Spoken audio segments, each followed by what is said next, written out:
Oi, gente. Antes do vídeo começar, eu vim dar um recado aqui pra vocês. Me desculpem por eu estar postando essa animação só agora. Pode ser uma animação simples, mas eu fiz com muito amor e carinho e deu um pouquinho de trabalho. E desculpa de novo por atrapalhar seu vídeo. E foi isso. Eu espero que você goste do vídeo.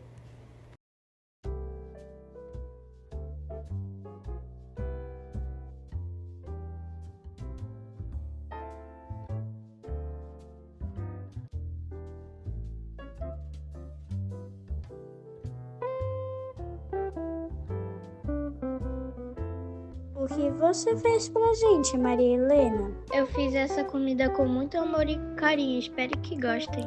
Ô, gente, vocês viram que nosso canal bateu mais de 5.000? Isso tem a ver com o Natal. Esquece, bora logo comemorar.